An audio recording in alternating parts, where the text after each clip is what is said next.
Entonces, habíamos visto que en términos de energías podíamos analizar el movimiento, el cambio del movimiento de una partícula si igualábamos el cambio en la energía cinética con menos el cambio en la energía potencial, ¿ok? Estos cambios corresponden a puntos en el espacio, ¿verdad? Entonces habíamos dicho que, por ejemplo, si tenemos un campo eléctrico,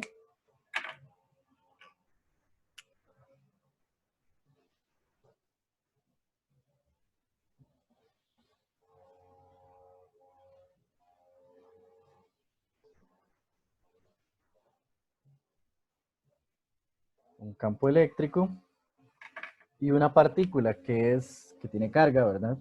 Y es acelerada desde cierta posición inicial hasta cierta posición final dentro de ese campo, ¿verdad? Voy a llamar esto inicial y a esto final.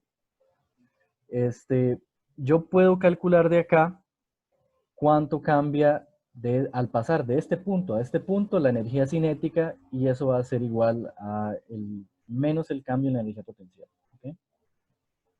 Entonces a esto corresponde un cambio en la energía cinética y también un cambio en la energía potencial. ¿Ok?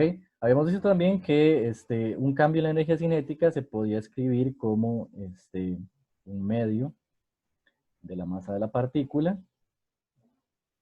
por la velocidad final al cuadrado menos la velocidad inicial al cuadrado. Eso sería lo mismo que evaluar la energía cinética en el punto inicial, evaluarla también en el punto final y luego restarle a esta la inicial, ¿verdad? ¿Okay? Y el cambio en la energía potencial venía del potencial eléctrico, ¿cierto? Entonces, yo podía calcular cuál es la energía potencial a partir del potencial eléctrico en el punto final y a eso restarle la energía potencial en el punto inicial. Vean que puedo factorizar el valor de la carga Q y escribir VF menos VI, que es lo que conocemos como la diferencia de potencial.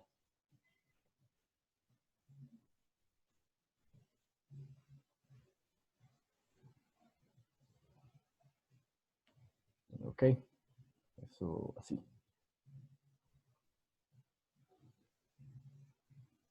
Ok, bueno, entonces eso es justamente lo que voy a escribir acá. Acá el cambio en la energía potencial es Q por delta V. Y habíamos visto también que para cargas puntuales o campos generados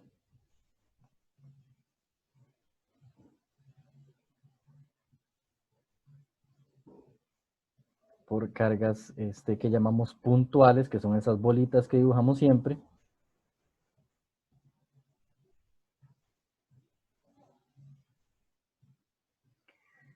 como por ejemplo los que estamos ya acostumbrados a ver, ¿verdad? Tenemos por ejemplo, una carga positiva y esa carga va a generar en el espacio que la rodea un cierto campo eléctrico. ¿Okay? Recuerden que las líneas de campo nos dan la dirección en que sería empujada una carga positiva. Y recuerden que una carga negativa sería empujada en dirección opuesta a las líneas de campo. Ok, entonces recordemos que sabemos todos sobre este campo, ¿verdad? Sabemos cómo calcularlo, ese campo eléctrico. Ok, y lo que estábamos diciendo es que una situación análoga a la que describí acá, ¿verdad? Si yo coloco una partícula positiva, digamos una carga Q positiva, y el campo la empuja desde una posición inicial hasta una final, yo puedo estudiar el movimiento de esa carga sin tomar en cuenta tanto la fuerza eléctrica, sino la diferencia del potencial en esos dos puntos. Entonces habíamos visto que siempre que veamos un diagrama de líneas de campo, en ese mismo espacio podemos asociar un potencial eléctrico. De hecho, habíamos visto que, por ejemplo, habían unas superficies que eran siempre perpendiculares a las líneas de campo, en las cuales el potencial eléctrico tenía el mismo valor siempre. ¿Okay? Ese concepto tal vez es un poco difícil de entender la primera vez que uno lo oye. Tal vez una forma útil de ilustrarlo sería tal vez imaginar que ustedes están cerca de esta carga eléctrica, ¿verdad? Y digamos aquí hay una persona, ¿verdad? Parada sobre esa superficie imaginaria y esa persona tiene un voltímetro, un medidor de voltaje, ¿ok? Es decir, un medidor de potencial. Si esa persona camina sobre esa superficie, ¿ok? El medidor de voltaje siempre va a dar la misma lectura. Es decir, en toda esa superficie, el potencial tiene siempre el mismo valor. ¿Ok? ¿Qué define esa superficie? Las líneas de campo. ¿Ok? Entonces, en el caso de una carga puntual, esa superficie es una esfera, de hecho. ¿Ok? Vean que las líneas de campo son radiales, acá, ¿verdad? Y las direcciones radiales siempre son perpendiculares a la superficie de una esfera. Entonces, si ustedes caminan a lo largo de esta superficie, la lectura del voltaje siempre va a dar lo mismo, por lo tanto, ustedes saben que el potencial siempre va a tener el mismo valor en cualquier punto. ¿Okay? Pero, por ejemplo, si ustedes se alejan y van a otra superficie un poco más grande, siempre centrada en la carga, imaginemos que eso es una esfera. Entonces, si ustedes se pasan de esta esfera a esta otra, la lectura de voltaje ahí sí va a cambiar. De hecho, el potencial debería disminuir. Porque habíamos dicho también en la clase pasada que cuando estamos cerca de cargas positivas, el potencial es alto. Cuando nos alejamos, el potencial disminuye. ¿Okay? Entonces, al pasar de esta esfera a esta esfera, la lectura del voltímetro va a cambiar. ¿Okay? Pero si comenzamos a caminar por la esfera grande, esa lectura nueva se va a mantener siempre en el voltímetro. ¿Okay? Entonces, por eso se llaman equipotenciales. Eso quiere decir que a lo largo de todas esas superficies, el valor del potencial eléctrico es el mismo. ¿Okay? Ok, esto era solo para refrescar ese concepto. Sabemos que hay una forma matemática de calcular el valor de ese potencial en cualquier esfera que me interese a mí. Habíamos dicho que para cargas puntuales, el potencial eléctrico era igual a la constante electrostática por la carga que lo produce, ¿verdad? Esta sería Q.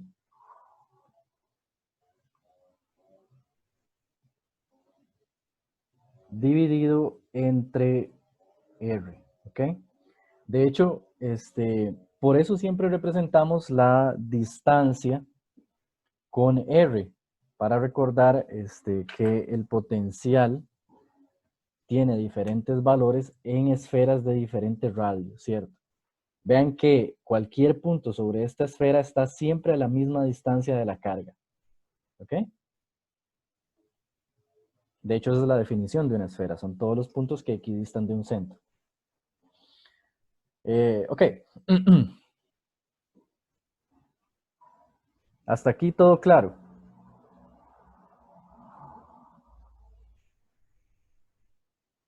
Ok.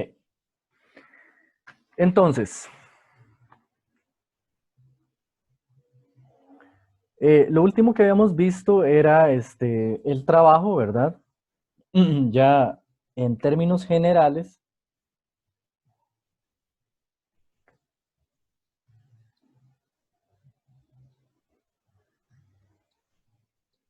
si tengo una situación en la que nada más sé que existe un cierto campo E en el espacio y no sé si lo está produciendo una carga puntual o una distribución de cargas,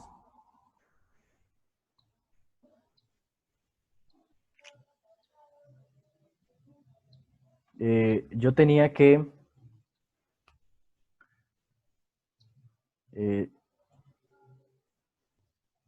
el trabajo podía yo escribirlo como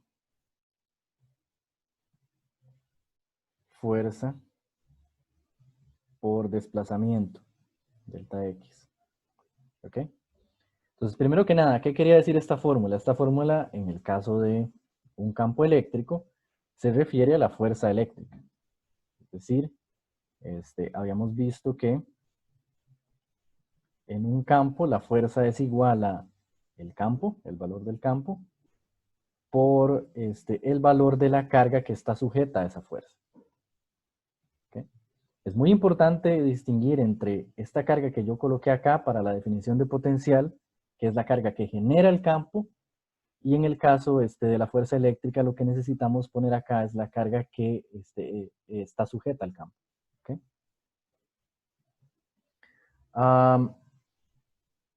Por delta X, ¿verdad? Entonces lo que estoy haciendo acá es sustituir F por la relación que ya conozco anteriormente.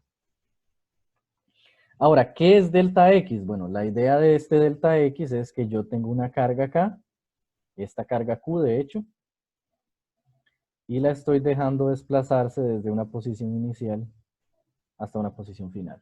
¿Okay? Entonces, delta X es simplemente la distancia entre esas dos posiciones.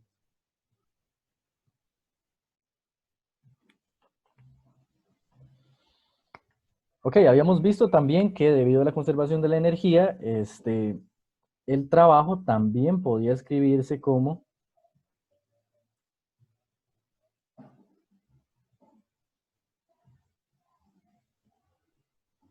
menos Q por la diferencia de potencial. ¿Okay?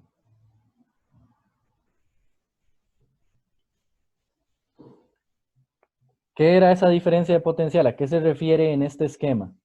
Ven que siempre es bueno tomar las ecuaciones y tratar de ver qué significan en el esquema en cuestión, ¿verdad? Que es la situación real que estamos tratando de escribir. Entonces,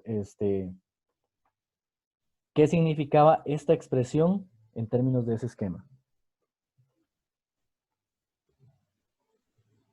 ¿Alguien se acuerda?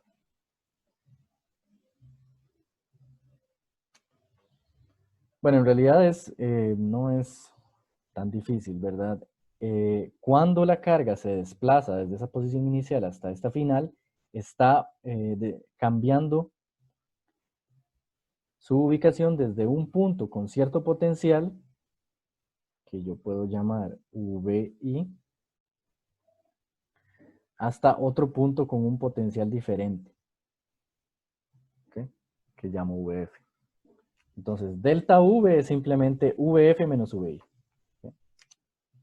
Pues vean que delta V siempre está asociado a posiciones en el espacio. Eso es importante. ¿Okay? Cuando hablamos de potencial, lo primero que tenemos que pensar es dónde.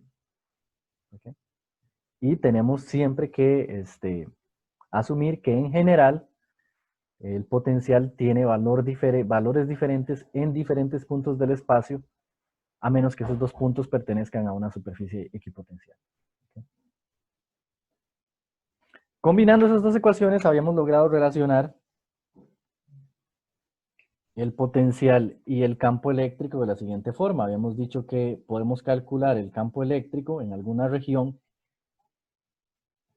haciendo menos delta V sobre delta X.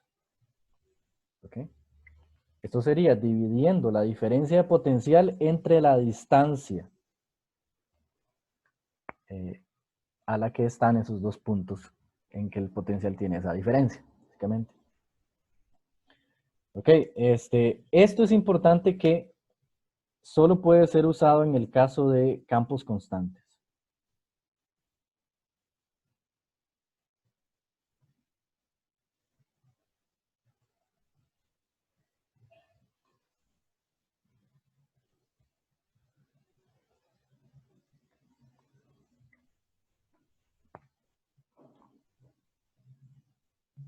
Es decir, si este campo tiene el mismo valor en todos los puntos del espacio, ¿ok? Puedo calcularlo a partir de la diferencia de potencial entre dos puntos dividida entre la distancia entre esos puntos. Vean que, ¿cuál sería el caso en el que no puedo calcularlo? Bueno, por ejemplo, este de arriba. ¿Okay? Vean que acá, de hecho, yo sé, por las clases anteriores, que el campo se calculaba como K por Q sobre R al cuadrado. ¿Cierto? Ok, eso quiere decir que en este caso el campo cambia de valor cuando yo me muevo en R, ¿cierto? Por lo tanto, si yo escojo un punto inicial acá y un punto final acá, no puedo usar esta fórmula porque yo sé que el campo tiene un valor diferente aquí que aquí. ¿Ok? Entonces, esta fórmula solo es válida para casos en los que el campo siempre tenga el mismo valor. Vean que el hecho de que el campo tenga el mismo valor no quiere decir que no va a afectar a la carga o que no la va a empujar, no la va a hacer moverse, sino que debido a esta definición de acá, ¿verdad? Si el campo tiene siempre el mismo valor en todos los puntos, entonces la fuerza asociada, F, tiene el mismo valor en todos los puntos. Entonces estamos empujando una partícula con fuerza constante. Podemos incluso ir más atrás y recordar que la fuerza era proporcional a la aceleración, según la segunda ley de Newton, y entonces nada más lo que se estaría dando ahí es una aceleración constante de una partícula, mientras se desplaza de una posición final, inicial a una final. ¿Okay? Ok, entonces, importante de acá, la definición de potencial generado por una carga puntual y la definición de diferencia de potencial a partir de un cierto campo uniforme. ¿Okay? Eso es lo que nos interesa de estos de esos dos casos que estamos estudiando. ¿Okay? En el primer caso podemos calcular el potencial en cualquier punto y la diferencia de potencial es nada más la resta de los potenciales entre dos puntos. ¿Ok? En el segundo caso, podemos calcular la diferencia de potencial entre dos puntos usando el valor del campo eléctrico que va a ser constante en esa situación. Entonces son dos formas de calcular el potencial, ¿verdad? ¿Ok? Y la otra cosa que es bueno tener en cuenta es que siempre que yo tenga una diferencia de potencial, puedo calcular cómo cambia la energía potencial entre los dos puntos en cuestión. Es decir, puedo calcular una diferencia de energía y de ahí puedo seguir con el análisis de energía que vamos a ver en unos ejemplos. ¿Okay? Hasta acá está claro. Esto es nada más un repaso de lo que hemos visto hasta ahora. Sí, profe. Ok, gracias. Ok, ahora vean. Pregunta. ¿Conocemos alguna situación? Ya yo dije que para una carga puntual el campo eléctrico no tiene el mismo valor en todos los puntos del espacio, ¿verdad? Disminuye conforme nos alejamos, de hecho. ¿Hay alguna situación en la que yo sepa que el campo eléctrico es constante? Que me acuerde de partes anteriores del curso. Ok, habíamos visto una, de hecho. Y era el campo entre placas paralelas, básicamente. Entonces recordemos que si yo tenía dos placas,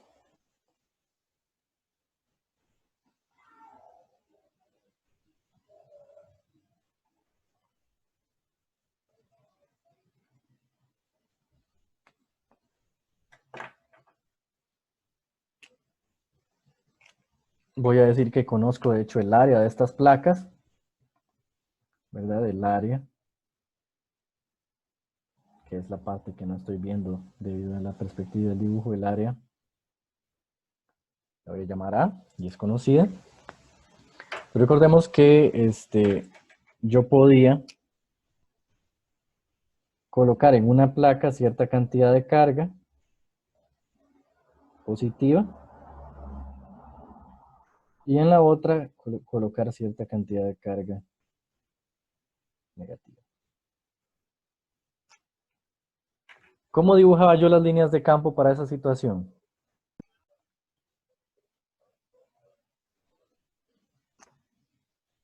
Bueno, las líneas de campo eran líneas horizontales que salen de las cargas positivas y apuntan hacia las cargas negativas. Ok, solo para hacer un paréntesis rápido. Vean, las líneas de campo tienen cierta lógica.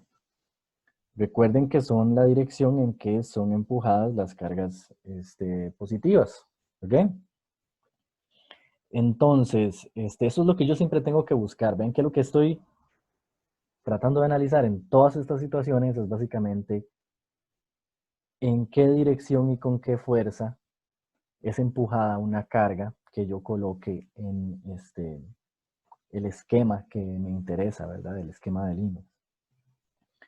Entonces, recuerden que sabemos que cargas iguales se repelen y cargas opuestas se atraen. ¿Okay? Entonces, este dibujo, dibujar las líneas de campo en ese esquema, es bastante fácil si uno se acuerda de eso, porque uno sabe que si uno coloca una carga positiva acá, esa carga va a ser repelida por esta placa y va a ser empujada hacia la placa negativa. De hecho, va a ser repelida por esta placa y atraída por esta otra. Entonces, yo me imagino la carga siendo empujada hacia la derecha por las cargas. Bueno, esa justo es la trayectoria en la que tengo que dibujar las líneas de campo. Es lo mismo con las cargas puntuales, ¿verdad? Con las cargas puntuales teníamos... Yo sé, por ejemplo, que si tengo una carga positiva y coloco alguna otra positiva acá, a esa carga la van a empujar hacia allá, por repulsión, ¿cierto? Pero si la coloco acá, entonces yo sé que va a ser empujada hacia allá. ¿Okay? Y si hago eso en varios puntos representativos, yo obtengo de nuevo las líneas de campo. ¿Okay? Entonces, lo que quiero es que ustedes vean lo útiles que son las líneas de campo, los dibujos de las líneas de campo, y que más bien, en lugar de asustarse cuando lo vean un problema, le saquen el provecho. ¿Okay? Ok, entonces habíamos visto en partes anteriores del curso que el campo entre dos placas paralelas era un campo constante. ¿Ok? Es decir, el valor del campo en cualquier punto que yo elija acá va a ser el mismo. ¿Cuánto era ese valor de ese campo? Bueno, habíamos visto, calculando a partir de la suma de dos campos por principio de superposición, el campo individual de esta placa y el de esta placa se sumaban y habíamos visto que el valor que obteníamos era que el campo es igual a una cosa que se llamaba sigma dividida entre la constante dieléctrica, ¿verdad? Epsilon sub 0, que es un valor tabulado que tenemos. ¿Ok? ¿Qué era sigma? ¿Alguien se acuerda de qué era sigma? Esto de acá. Era la carga entre área. Exacto. Es lo que se conoce como densidad superficial de carga. Que es una forma bonita de decir lo que el compañero dijo, ¿verdad? Es nada más toda la carga que haya en alguna de las placas, el valor absoluto de esa carga, de hecho, dividida entre el área. ¿Ok? ¿Puedo repetirlo nada más, por favor? Sí. Sigma es toda la carga que haya en alguna de esas placas, no importa si me fijo en la positiva o en la negativa, voy a escribir solo el valor absoluto de esa carga y la divido entre el área total de la placa. En este esquema en particular, yo siempre voy a asumir que la carga en la placa izquierda, la carga total en la placa izquierda es igual y de signo opuesto que la carga total que hay en la placa derecha. ¿Okay? Es decir, si yo tengo acá una carga total más Q, entonces acá yo tengo una carga total menos Q. ¿Ok? Entonces los problemas ustedes, de hecho, bueno, los problemas tienen dos direcciones. O les van a decir cuánto es la carga y calcule, bueno, les decían, de hecho, cuánto es la carga y calculen el campo. O les pueden dar el campo y pueden decir calculen la carga. ¿Ok?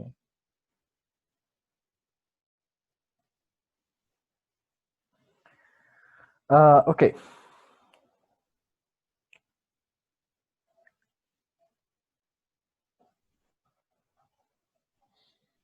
Entonces, en estos casos, placas paralelas, el campo siempre es constante.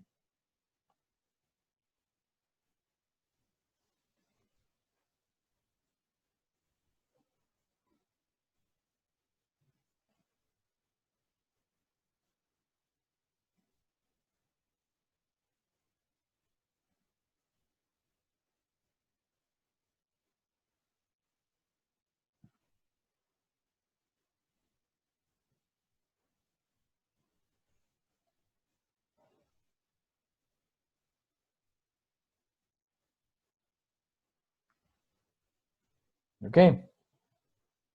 Está dado por esta expresión.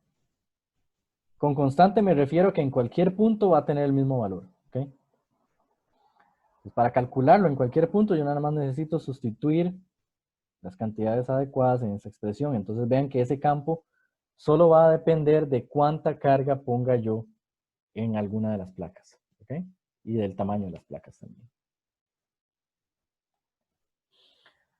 Ok. Entonces recordemos que cuando el campo es constante o más precisamente uniforme en el espacio, yo podía entonces calcular el campo o relacionar el campo con la diferencia de potencial. ¿Okay?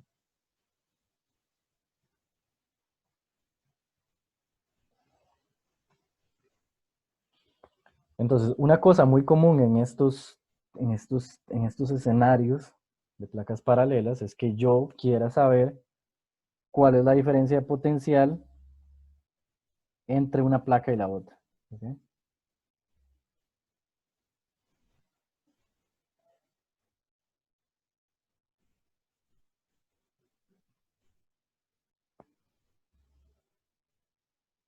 Entonces vean que eso sería fácil de hacer con esta relación de acá.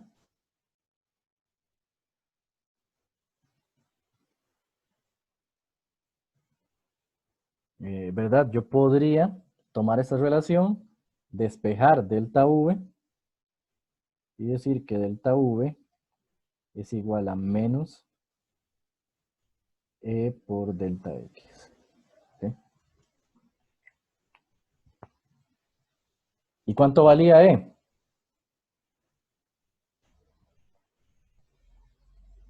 Valía esto.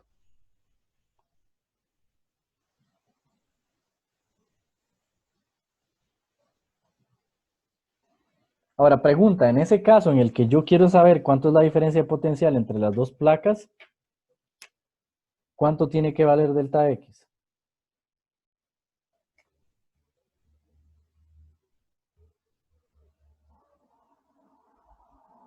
¿Qué es delta X?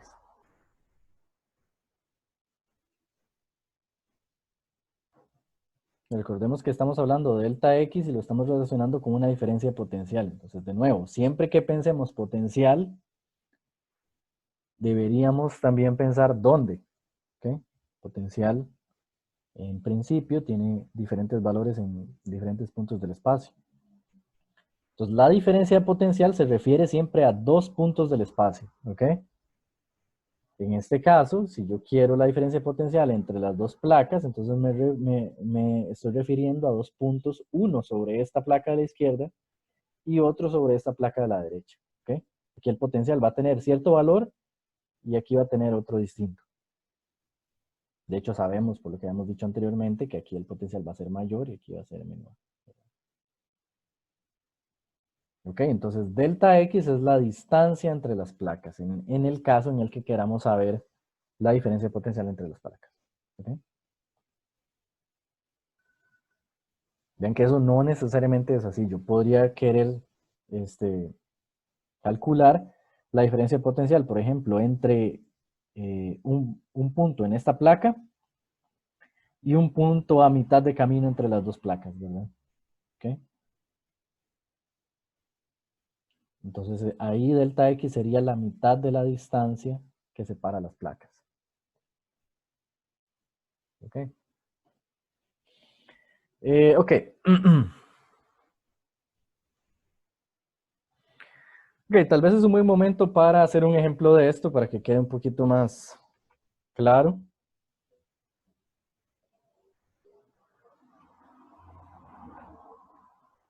Vamos a ver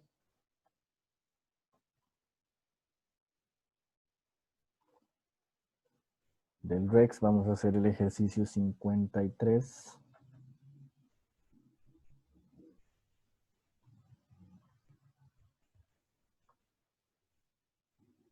Aquí no.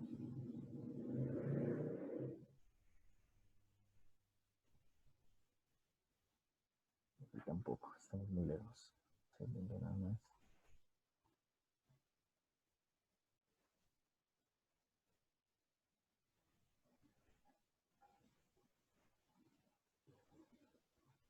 Ok, entonces el ejercicio que queremos ver es comenzar tal vez con el 53.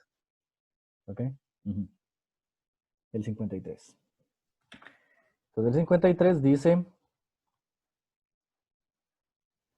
la diferencia de potencial entre una pareja de placas conductoras paralelas es de 65 volts. Las placas están separadas 3.2 centímetros. ¿Cuál es el módulo del campo eléctrico existente entre las placas?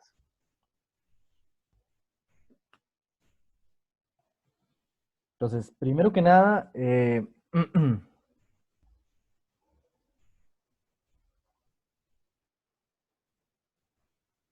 vamos a hacer un esquema de la situación, ¿verdad? Tenemos dos placas con carga.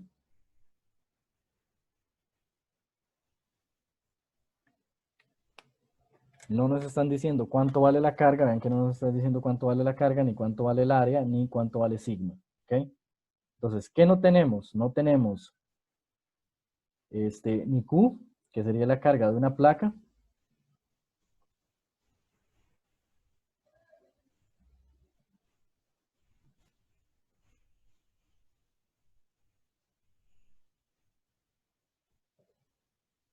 ni Q, ni el área, ni por supuesto sigma, que es una combinación de las dos, ¿verdad? Sigma es Q entre A. ¿Qué tenemos? Bueno, tenemos, según el problema, la diferencia de potencial entre las placas.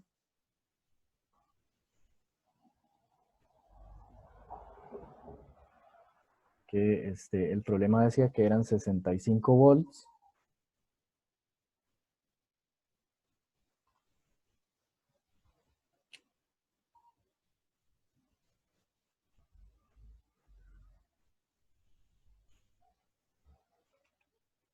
Y tenemos también la distancia de separación, ¿ok?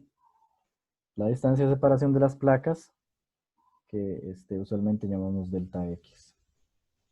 Los problemas a veces se llama D también, distancia. ¿Cuánto valía delta X? Según el problema vale 3.2 centímetros.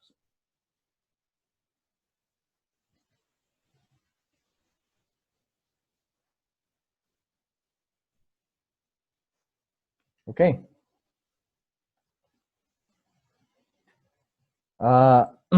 ¿Qué pregunta el problema? El problema pregunta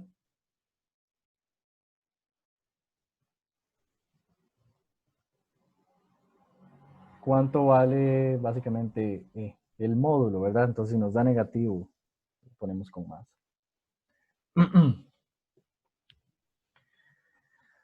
Ok, ¿alguien tiene idea de cómo hacer esto?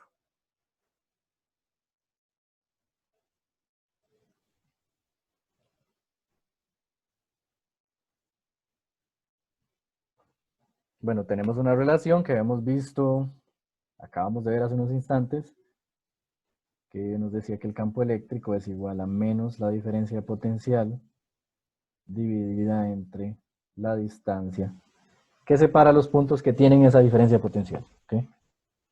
Entonces, la diferencia potencial está entre dos puntos en las placas y la distancia que los separa es delta X. Y usando los datos del problema, ¿verdad? Es bastante fácil, es nada más sustituir acá el voltaje y la distancia, ¿verdad? Que para que combine con volts tengo que escribirla en metros.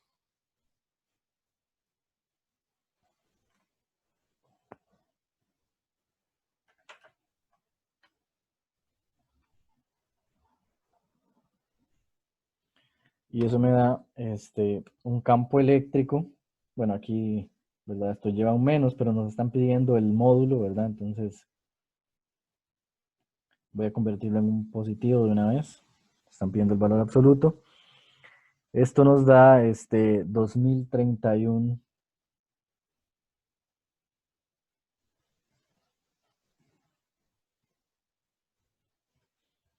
newtons por coulomb o volts por metro. Son unidades exactamente equivalentes para medir el campo. ¿Ok? Fácil, ¿verdad? Ok. Vamos a ver otro. Tal vez si nos dé un poquito más de pelea. Vamos a ver, vamos a ver el 55.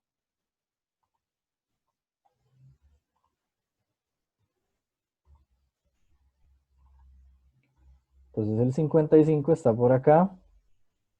Dice, dos placas paralelas generan un campo eléctrico uniforme de 850 volts por metro. Si liberamos un electrón partiendo del reposo en la placa negativa, ¿con qué velocidad se estará moviendo cuando impacte la placa positiva? Situada a 7.5 milímetros de distancia. Ok. ¿Alguien tiene alguna idea de cómo hacer eso? Ven que nos están preguntando por velocidades, ¿verdad? Es importante tal vez, mediante la práctica, poder identificar estas palabras claves que vienen en los problemas, ¿verdad? Nos están diciendo, ¿con qué velocidad se estará moviendo cuando impacte contra la placa positiva? Y vean que al comienzo nos dice, si liberamos un electrón partiendo del reposo. Entonces, el reposo ya nos está diciendo velocidad igual a 0. Y nos está preguntando por otra velocidad, ¿verdad? En la otra placa. ¿Ok?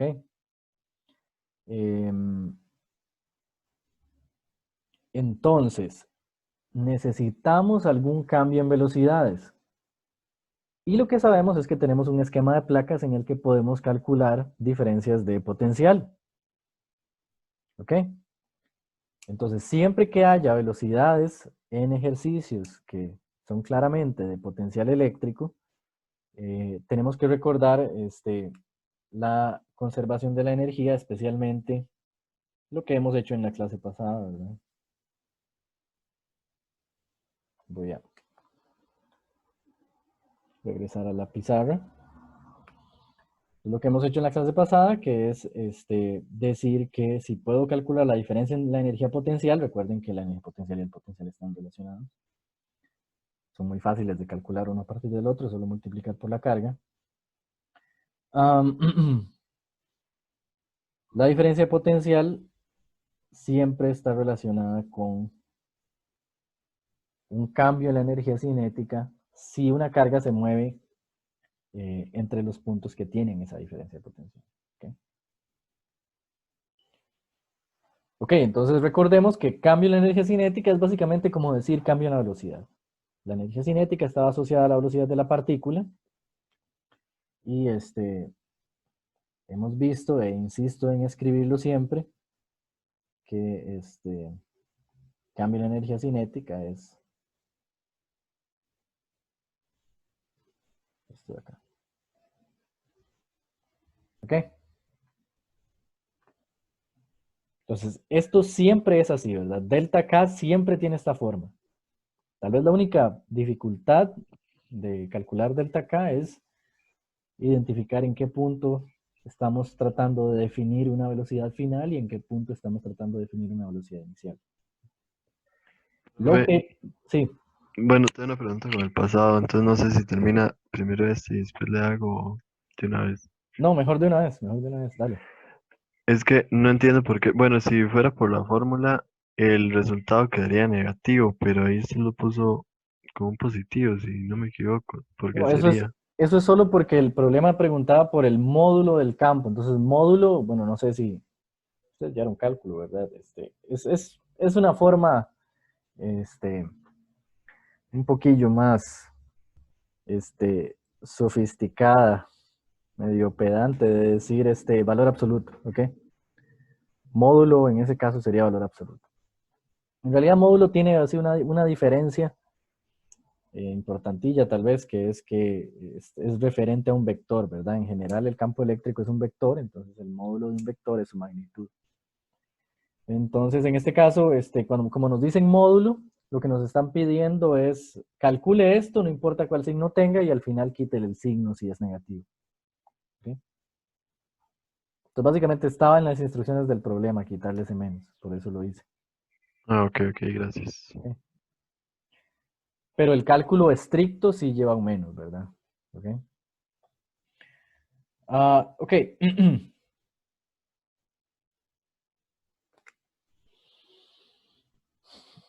Entonces, continuando con tenemos la diferencia de energía potencial, que sí, de energía cinética, que siempre está asociada a un cambio en la velocidad, y tenemos la energía potencial, que es claro, que es lo que podemos calcular con las herramientas que tenemos hasta ahora, ¿cierto?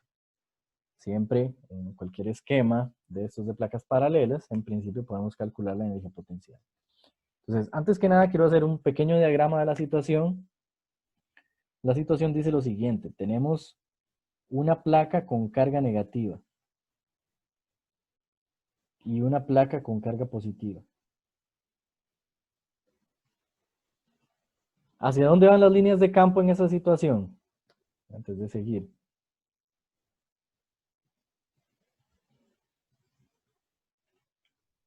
La izquierda. Hacia la izquierda. Sí, las líneas de campo siempre salen del positivo y entran en el negativo, ¿verdad? Van hacia allá.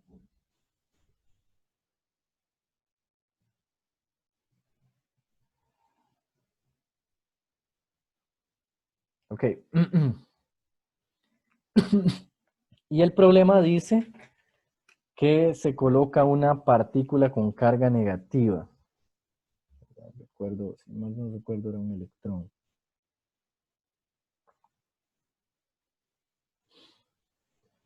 Sí, un electrón. Entonces se coloca un electrón en la placa con carga negativa, en la placa negativa. Es decir, se coloca un electrón acá. Entonces pregunta, ¿hacia dónde va a ser empujado ese electrón por el campo? La derecha. Hacia la derecha. Recuerden que el electrón tiene carga negativa y por lo tanto se mueve al contrario de lo que indican las líneas de campo. Ok. Ok. Entonces, para recordar los datos del problema, el problema dice, bueno, primero si nos dice que es un electrón, sabemos cuánto es su masa, porque está tabulado, y sabemos cuánto es su carga, la carga que se representa con el símbolo menos E. es menos la carga fundamental, que eso es menos 1,6 por 10 a la menos 19 coulomb. ¿Cierto?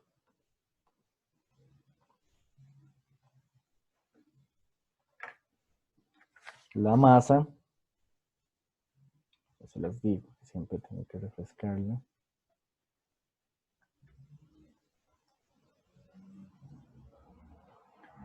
La masa era 9.1 por 10 a la menos 31 kilogramos.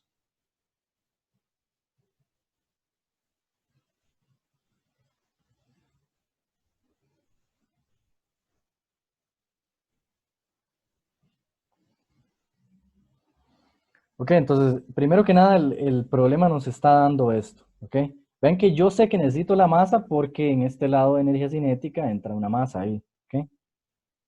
Y obviamente la carga tiene que ver en principio con la energía potencial. El problema también nos dice la separación entre las placas.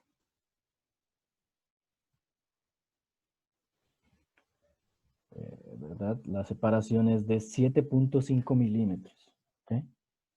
Entonces aquí hay un delta X. Y ese delta X es igual a 7,5 por 10 a la menos 3 metros. De una vez lo transformo, ¿verdad? Para no tener problemas. Y lo único adicional que el problema dice es el valor del campo, ¿ok? El valor del módulo del campo.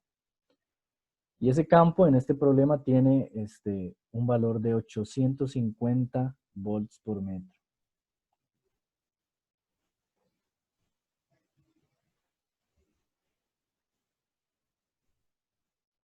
Entonces son volts por metro o newtons por coulomb. Traten de no confundirse solo por ver volts acá, ¿verdad? Volts es la unidad del potencial, pero volts por metro es la unidad del campo. Ok. Entonces, lo que necesito calcular es claramente de acá la diferencia de energía potencial, porque así la puedo sustituir acá y despejar la velocidad. ¿Ok? Entonces, la diferencia de energía potencial, por definición, es igual a la carga de la partícula que se esté moviendo en ese potencial multiplicada por la diferencia de potencial entre los puntos en los que se esté moviendo. ¿Ok? ¿Cuáles son los puntos en que se está moviendo la partícula? Bueno, desde la placa negativa hasta la positiva. Entonces yo sé que la distancia recorrida o la distancia que separa esos dos puntos es delta X. Es esta que me da el problema. Ok. Ahora, el problema me está dando el campo, ¿ok? Y es un campo constante. Y esa va a ser la única forma que yo tengo de calcular el potencial. Recuerden que en placas paralelas o me dan el potencial y yo calculo el campo, o me dan el campo y yo calculo el potencial. Siempre usando... bueno, creo que aquí no sé. Siempre usando esta expresión, ¿verdad? Que es muy importante. Que es el campo es igual a menos la diferencia potencial entre la distancia que define esa diferencia potencial. ¿Ok? Entonces, de hecho yo puedo despejar esto de acá y meterlo aquí para seguir con mi cálculo de delta U. Entonces, delta U es igual a Q. Esto va a ser un negativo, ¿verdad? Pero todavía no lo estoy metiendo. Va a ser la carga del electrón. Y acá para despejar delta V, ven que yo necesito menos E.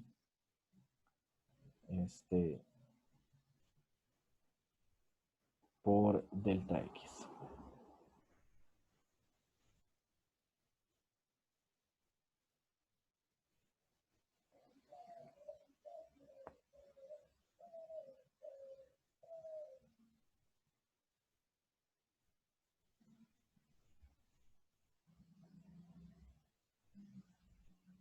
Ok. Ok, ahora, aquí hay algo de un poquito de cuidado, ¿verdad? Que hay que interpretar bastante bien.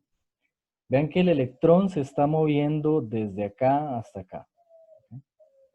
Entonces, la diferencia de potencial sería el valor del potencial final menos el inicial. Siempre es final menos inicial. ¿Ok? Yo sé solo por este esquema que el potencial acá va a ser mayor que el potencial en la placa a la izquierda.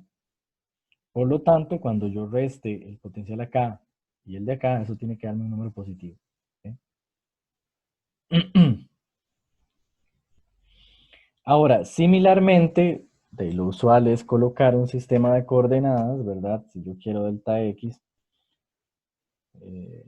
acá. Lo usual es interpretar la distancia en términos en que la distancia aumenta en la dirección en que se mueve la partícula, ¿verdad? Entonces, delta X sería posición final menos posición inicial, es decir, una posición mayor menos, podríamos llamarle esto 0, de hecho, que me va a dar un positivo también. ¿Ok? Entonces, por definición, la magnitud del campo va a ser negativa. ¿Ok? La magnitud del campo va a ser negativa.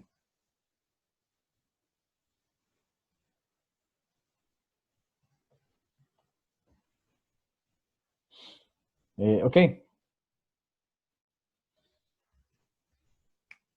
Eso quiere decir que cuando vean que el problema me dice que el campo es de 850 volts por metro.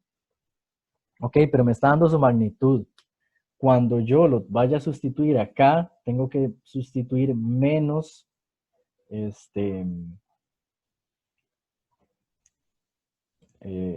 menos 850 volts por metro. ¿Ok? Vamos a ver, menos 850 volts por metro.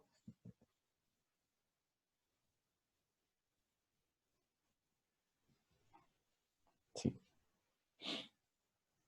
Ok. Eso es porque yo sé, tal vez la clave en estos análisis es y creo que esto es algo que deberían usar siempre. ¿Ok? Ustedes ven en qué dirección se mueve la partícula. ¿Ok?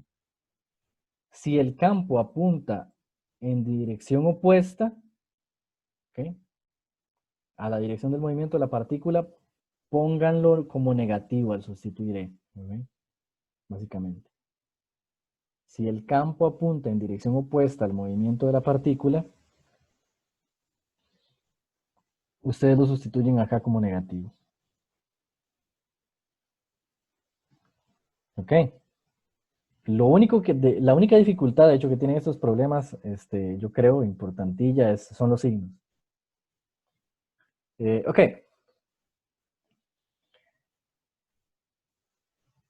Entonces,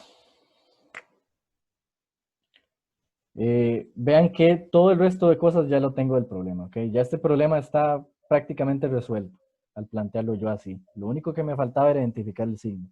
Vean que yo conozco la carga, que es la carga del electrón. Conozco el campo, que me lo da el problema. Y conozco delta X, que es la separación entre las placas, ¿verdad? El electrón se mueve de acá hasta acá.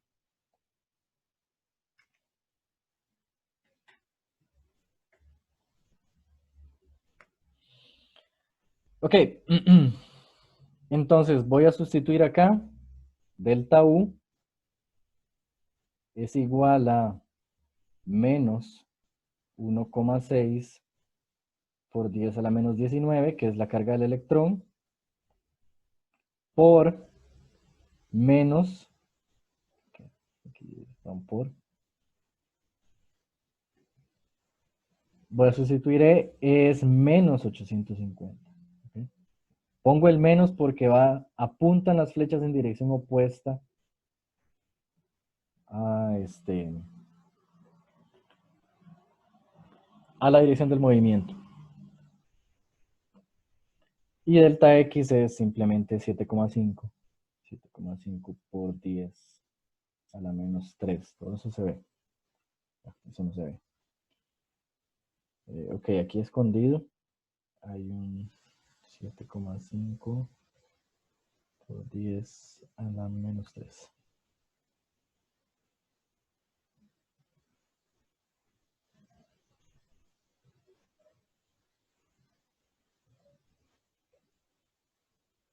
Ok.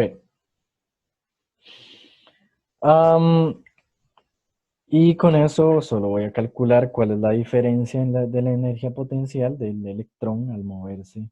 ¿Cuánto cambia la energía potencial del electrón al moverse de la placa negativa a la positiva?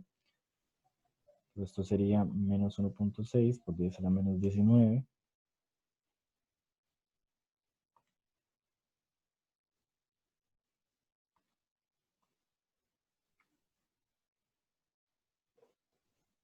¿Ok? Y obtengo que la energía potencial se reduce en 1,02 por 10 a la 18, a la menos 18. Eso sería en joules. Estoy hablando de energía.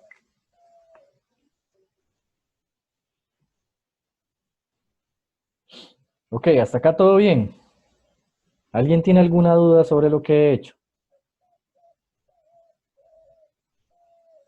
Te voy a repasar el progreso del problema, ¿ok? Me están hablando de un cambio de velocidad. Cuando yo oigo cambio de velocidad, inmediatamente tengo que pensar en esto, ¿verdad? Cambio de velocidad está asociado a cambio de la energía cinética, y la energía cinética es igual a menos la energía potencial. El cambio de la energía cinética es igual a menos el cambio de la energía potencial. Entonces, cuando yo hago cambio de velocidad, inmediatamente pienso en esta expresión. Ahora, luego, mi problema consiste en calcular delta U. Entonces, para eso yo veo los datos del problema. En este caso, el problema me está dando el campo y me está dando la separación. ¿Sí? Entonces, yo recuerdo que yo puedo calcular la diferencia de potencial a partir del campo y la separación. ¿Ok? Y delta U es simplemente la carga por delta V. Entonces ven que tengo que pensar en dos ecuaciones, tener dos ecuaciones en mente. ¿Ok? Pero yo creo que esta es bastante fácil. ¿Ok? El potencial eléctrico es simplemente, la diferencia de potencial eléctrico es simplemente la energía dividida entre la carga. ¿Ok? Entonces, hablar de diferencia de potencial es casi lo mismo que hablar de diferencia de energía. ¿Ok? Lo que sí no tengo es la diferencia de potencial, que viene de la relación de potencial y campo eléctrico para campos uniformes. ¿Ok? Entonces, tengo conservación de la energía, tengo cambios de velocidad de este lado y tengo energía potencial de este lado. La energía potencial la puedo calcular combinando esta expresión con esta. Y el resto es solo sustituir, ¿verdad? Siempre tomando en cuenta el hecho de que si el campo apunta en dirección opuesta al desplazamiento, tengo que ponerle un signo negativo, ¿verdad? Para usar el desplazamiento positivo. Ok, hago todo esto y ya tengo el cambio en la energía potencial. ¿Qué es lo que sigue? Ven que la pregunta es, ¿cuál es la velocidad que el electrón adquiere si sale desde acá y llega y choca con la placa de la derecha? Ok, entonces, ¿qué es lo que sigue acá? Yo necesito dar mi resultado en términos de alguna velocidad. Bueno, ahora que ya tengo esto, yo puedo llevarlo acá. ¿Okay? Entonces puedo volver con la expresión que quería usar para derivar el resultado. ¿Okay? Entonces, sustituyendo el resultado ahí, vean que yo tenía un delta U negativo. Al sustituirlo acá, tiene un menos adelante, se hace positivo. Y era 1,02 por 10 a la menos 18. ¿Ok? Y eso tiene que ser igual a delta K, que es 1/2 de la masa del electrón, VF cuadrado menos VI cuadrado. Ok, ya estamos casi ahí. Ahora, sobre estas velocidades que sé, bueno, yo sé que la velocidad inicial es 0, porque el problema dice que parte del reposo, ¿cierto? Siempre el reposo quiere decir que en esta parte de la energía cinética voy a tener que hacer 0, la velocidad correspondiente.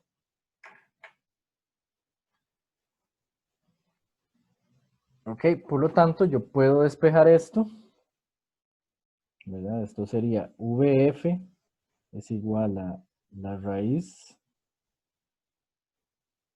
de 2 por 1,02 por 10 a la menos 18 sobre M. ¿Quién era M? La masa del electrón. La masa del electrón, sí, muy bien. Entonces, 2.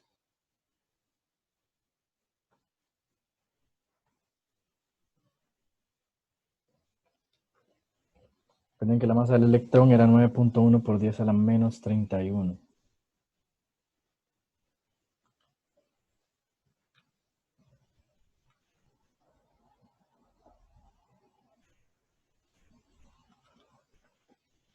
Ok. Y la velocidad final me da 1, voy a decirle 5 a esto, por 10 a la 6.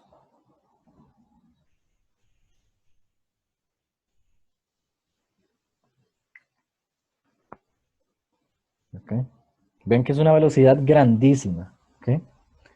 La velocidad que adquiere el electrón al desplazarse entre dos placas, ven que están separadas solo 7 milímetros. ¿Ok? Ni siquiera 1 centímetro.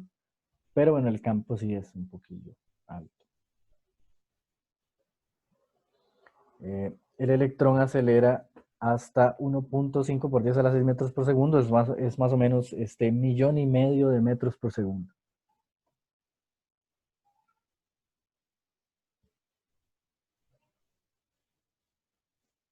Ok, ¿alguna pregunta?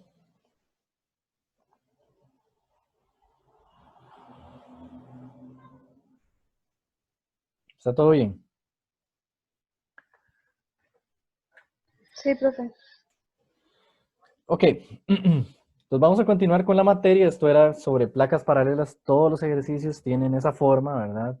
Vamos a tener una distancia, un campo y una diferencia potencial. Y según las ecuaciones tenemos que jugar con esos valores que conocemos. Ahora, recuerden siempre que si tenemos una diferencia potencial, tenemos una diferencia de energía de potencial, ¿verdad? Es únicamente, siempre, siempre, siempre, la diferencia de energía potencial es nada más multiplicar el potencial, la diferencia de potencial por Q, ¿ok? Entonces, conocer la diferencia de potencial es casi lo mismo que conocer la diferencia de energía de potencial entre dos puntos. Ok, entonces, vamos a ver, ya vimos bastante de placas paralelas, entonces vamos a ver un poquito de un tipo de dispositivo que se usa en todos los electrónicos que existen, que es básicamente dos placas paralelas. ¿Okay? Se conoce como un capacitor. En el libro le dicen condensador, también es una expresión usual. ¿Sí? Yo prefiero decirle capacitor.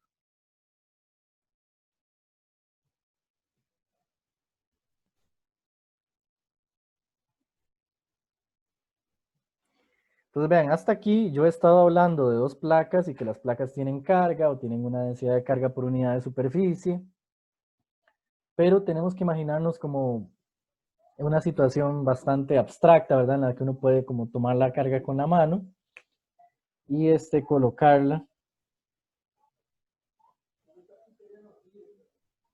tomar la carga con la mano, y colocarla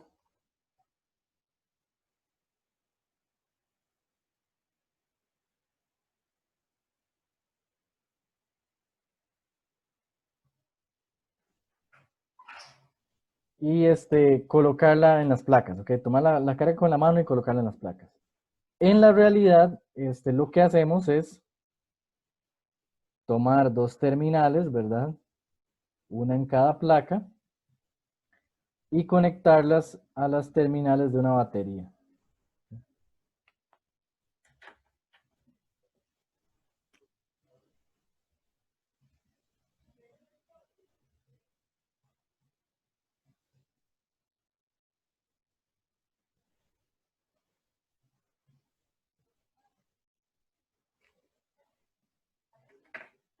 Cierto, entonces esto van a ser unos cables aquí que conectan la placa y estas son las placas, ¿verdad? Ok. Entonces conecto acá las terminales de la batería a las placas y es básicamente la forma en que se cargan las placas. ¿Ok? Es decir, la terminal positiva de la batería va a hacer que esta carga se cargue positivamente y análogamente para la terminal negativa, ¿verdad?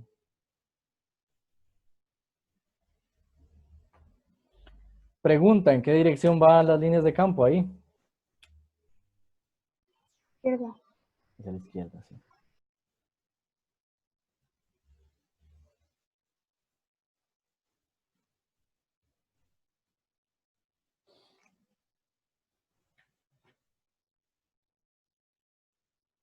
Ok.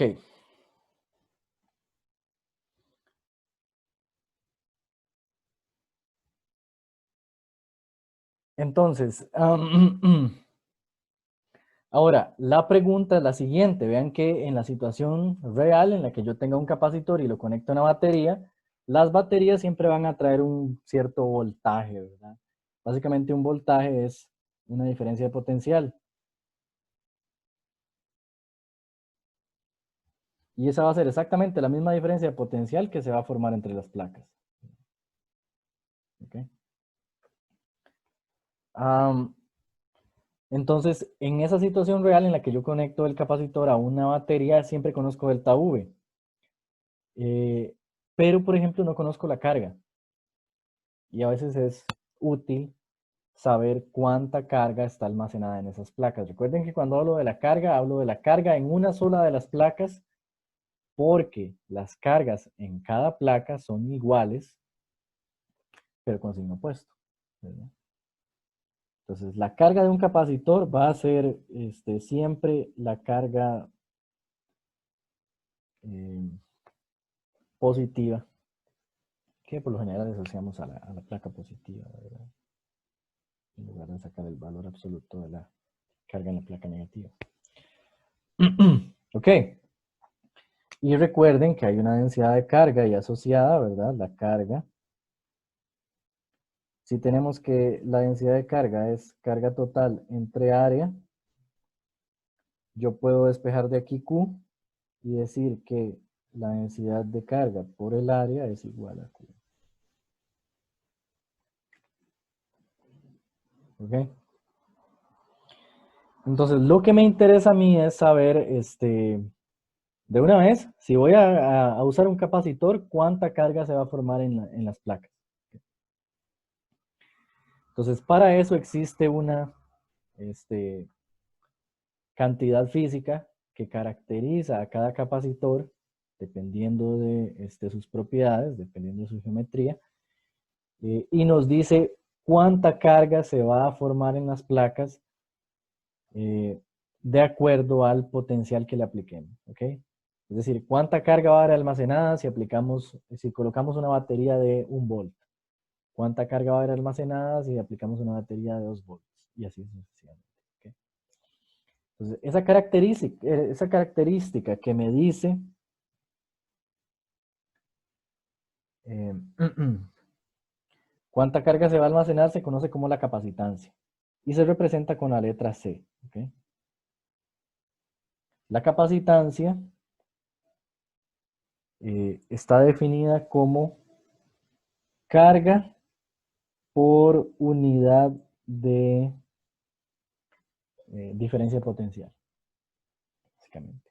En este caso omitimos el delta, es por convención, digamos. Pero V es nada más la diferencia potencial entre las placas. ¿Ok? Entonces vean que si yo conozco la capacitancia, yo puedo calcular la carga haciendo esto nada más, ¿verdad?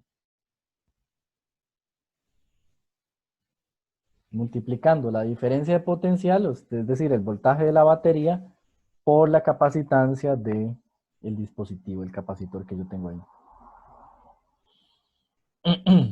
Ok. Ok.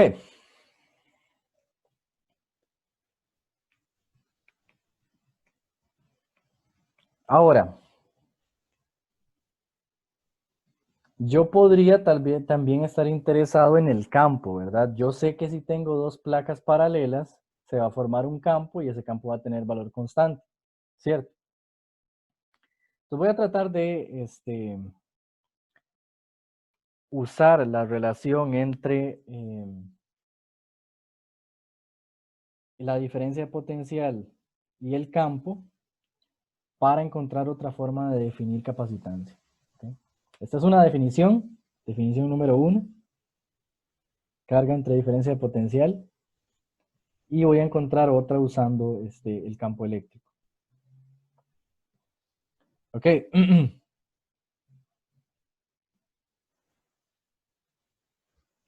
Entonces, para usar el campo eléctrico, voy a partir de acá. Voy a escribir de este lado cosas que ya sé, de este lado izquierdo, cosas que ya sé, y de este lado voy a ir averiguando cosas nuevas, ¿ok? Entonces, lo primero es que habíamos dicho que el campo eléctrico es igual a menos la diferencia de potencial entre la distancia.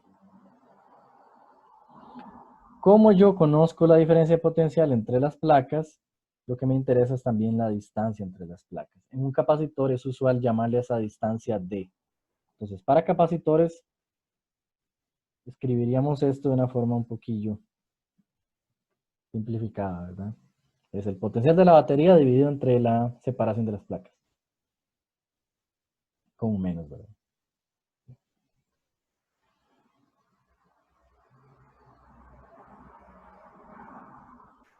Ok.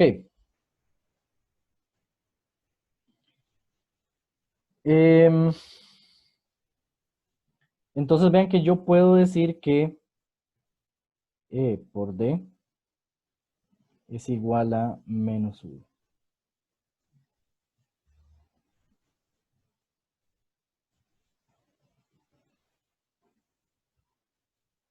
Ok, en el caso de un capacitor yo voy a trabajar con valores absolutos, ok. Entonces yo voy a decir que V es igual a ED.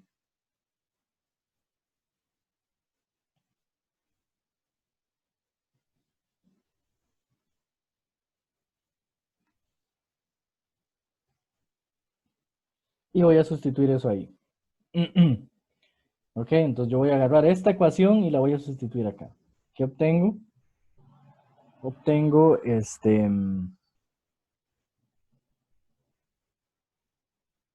que C por ED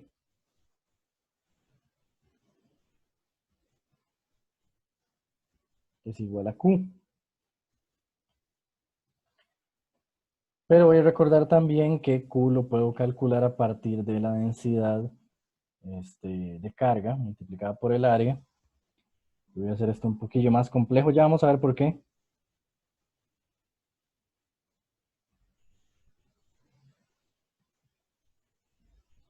¿Por qué hago esto? Porque yo sé,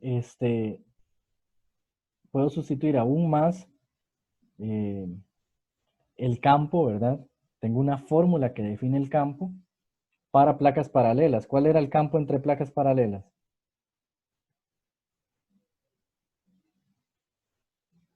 Bueno, el campo entre dos placas paralelas era igual a sigma dividido entre epsilon sub 0. ¿Ok? Entonces ya ven lo que estoy buscando. Yo estoy buscando que se cancelen los sigmas, ¿ok? Y definir la capacitancia en términos de otras cosas que no sean la carga. Ok, entonces, la capacitancia aquí va a tomar esta forma, ¿verdad? Sigma, esto es el campo, sigma entre epsilon, la distancia sigue siendo la distancia. Y aquí tengo sigma por A. Eso es igual a.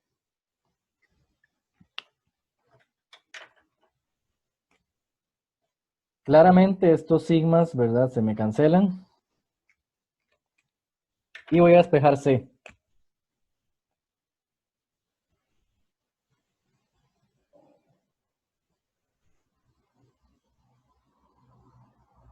Entonces, C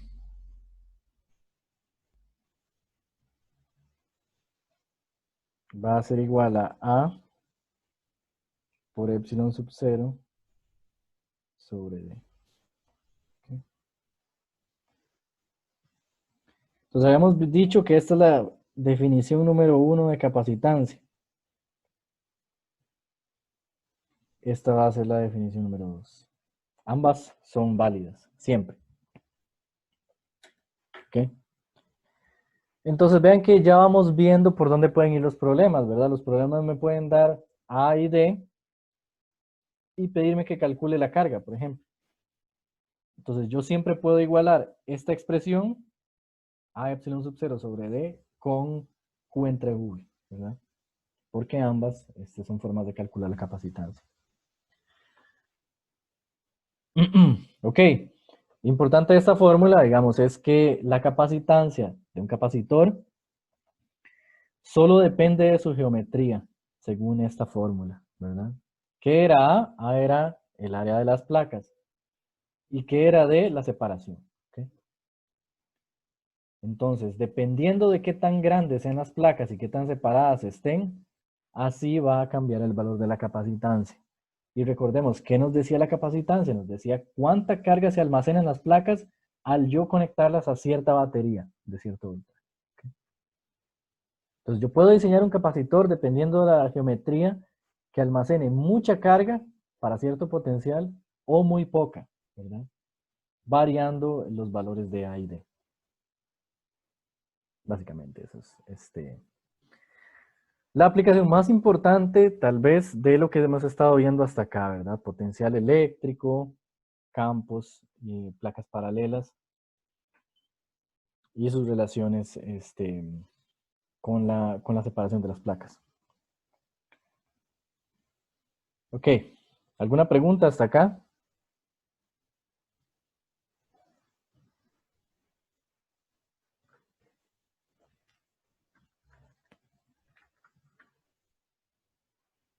Vamos bien.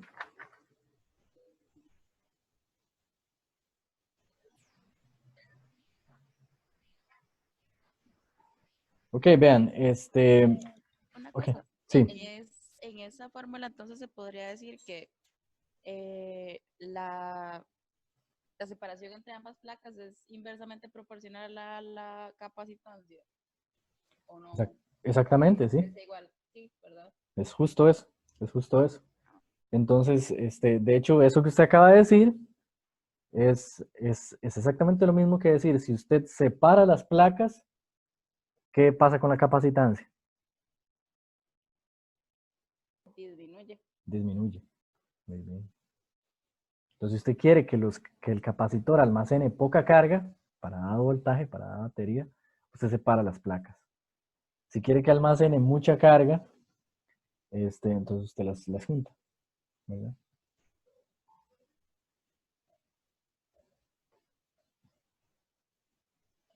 Y así con el, Gracias. ok. Y así con el área también, ¿verdad? Si usted quiere que el capacitor almacene mucha carga, usted aumenta el área.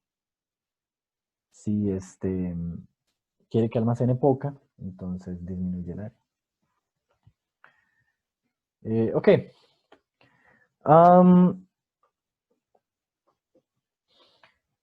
Vamos a ver rápidamente tal vez una situación importante, ¿verdad? que es que en circuitos eléctricos, todo esto, supongo que es parte del programa, para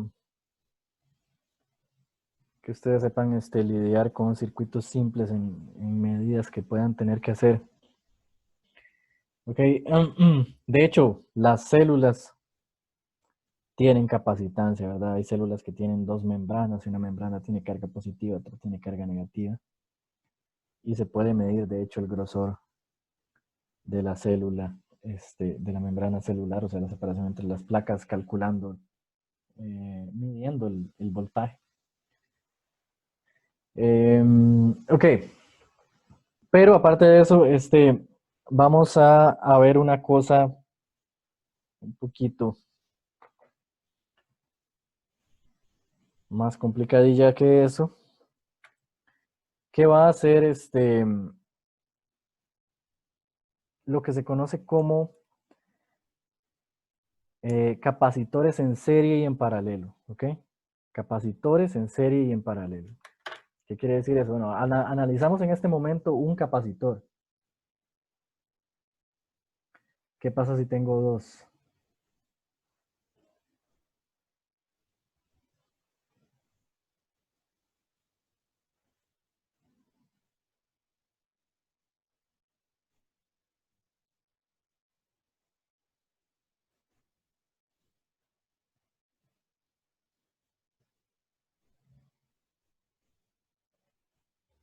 Ok, entonces la idea es la siguiente.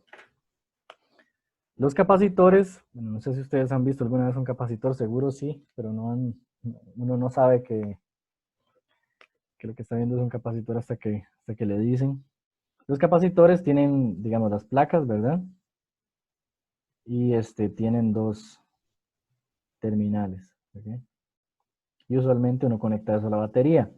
Pero uno podría agarrar una de estas terminales y conectarla a otro capacitor. Y luego conectarla a la batería. Recuerden, conectarla a la batería es lo mismo que decir establecer una diferencia potencial. Ok. Entonces, digamos que estos dos capacitores son diferentes. Esto sería que tienen diferente valor de su capacitancia, C1 y C2.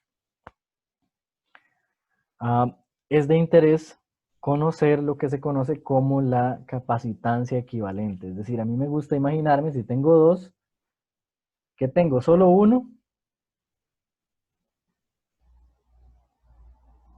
con una capacitancia diferente que se llama la capacitancia equivalente. Entonces yo puedo, en lugar, olvidarme que tengo dos y tratar de describir el sistema en términos de un solo capacitor, pero con una capacitancia equivalente que es diferente de C1 y C2. Entonces lo que hacen, cuando uno combina dos capacitores, lo que hace es dar un valor a la capacitancia equivalente del circuito. ¿Ok? Entonces, para capacitores en serie, yo tengo una relación que es 1 sobre la capacitancia equivalente es igual a 1 entre C1 más 1 entre C2. ¿Ok? Y eso es un arreglo en serie. ¿Qué quiere decir en serie? Que yo conecté una de las terminales del capacitor de la izquierda con una de las terminales del capacitor de la derecha. ¿Ok? Básicamente eso quiere decir. Es decir, estas terminales ven que no están en contacto con la batería, solo están en contacto entre ellas. Si yo me imagino corriente pasando, yo veo que la corriente viene, pasa por un capacitor, luego pasa por el otro, y se mete en la terminal negativa de la batería. Ok. Esto sería el caso de serie, ¿verdad? Esto es un arreglo en serie.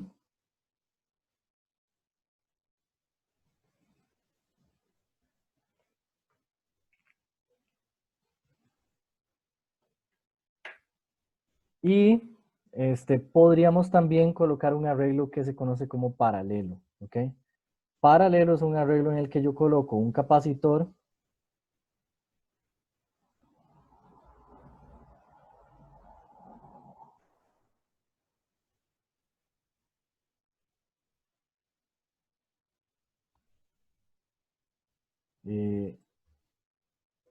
creo que la batería aquí. Es un arreglo como así. ¿Ok? Vean que en este tipo de arreglo, las dos patas de este capacitor tocan las dos patillas de este otro. ¿Ok? En este caso, solo una. Solo se tocaban con una. En este caso están en contacto con las dos. ¿Ok?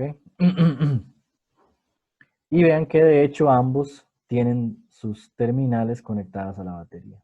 ¿Ok? Entonces yo voy a llamar a esto C1, a esto C2. Y yo lo que quiero de nuevo es imaginarme que la batería solo está conectada a un único capacitor. Es decir, la capacitancia equivalente del circuito.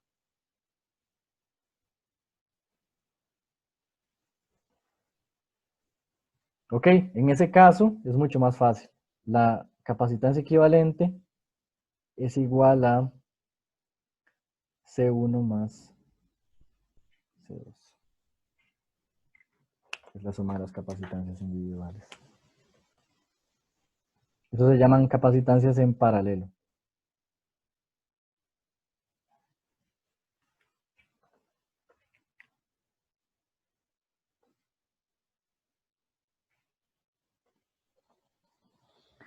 Ok, entonces hagamos un problema de esto rápidamente. O sea, es solo usar esas reglas, pero van a ver que hay situaciones en las que se puede poner un poquillo complicado. Porque podemos tener combinaciones de capacitancias en serie y en paralelo.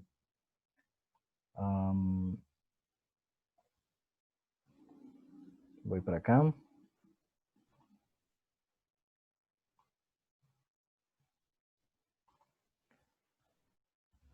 Y tenía visto el problema 68.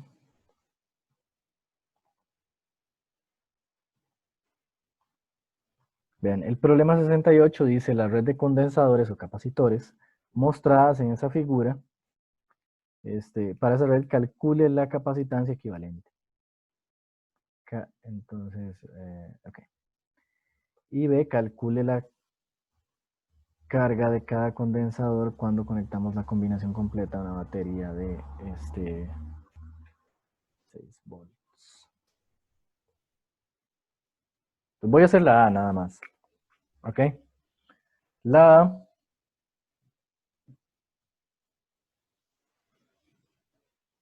nos dice que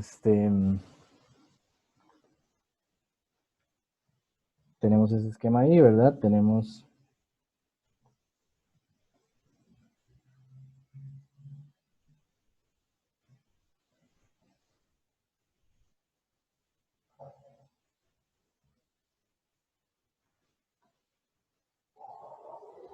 cuando un dibujo viene así, ¿verdad? Que las patas quedan en el aire.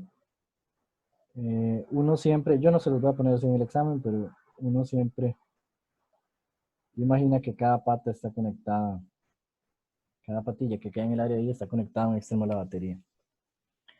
Entonces vean que esto es un poco más complicado, ¿verdad? Ok, de hecho voy a tratar de no usar ni siquiera los valores del problema. Lo que me interesa es enseñarles cómo hacer esto. ¿Sí? Entonces yo voy a llamar a este C1, C2, C3 y C4. Cada uno de esos capacitores tiene una capacitancia, un valor diferente de capacitancia en principio. Ok.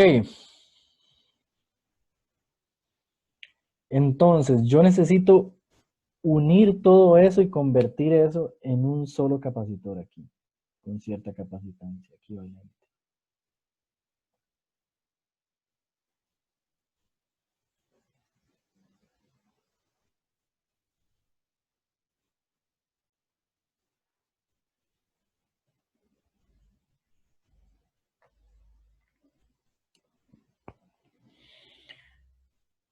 Ok. Entonces, ¿cómo vamos a hacer eso? Bueno, yo lo que les recomiendo para hacer eso es imaginar que viene una corriente eléctrica, ¿verdad? La corriente eléctrica siempre sale del positivo de la batería y pasa por ese circuito. Cuando llega a una de estas divisiones que se conocen como nodos, la corriente se divide luego viene, se une acá, sigue acá, se divide otra vez, y luego va al otro extremo de la batería. ¿Ok? Entonces yo lo que les recomiendo es que se imaginen la corriente y cuando vean que se divide, traten primero de sacar la capacitancia equivalente de toda esa división. ¿Ok?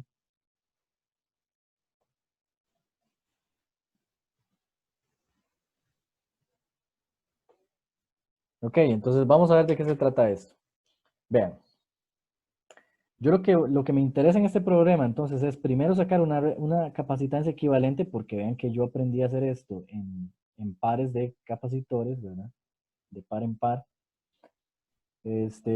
Sacar una capacitancia equivalente para esta región de acá. Luego sacar una capacitancia equivalente para esta región de acá. Y luego sacar la capacitancia equivalente de esos dos resultados, ¿ok? ¿Ok? Que serían dos capacitores en serie.